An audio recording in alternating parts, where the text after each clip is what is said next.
Welcome back to another technical deep dive here in the debug zone.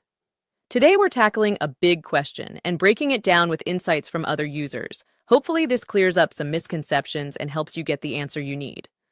So buckle up, stay a little curious, and let's jump right in.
And that's a wrap.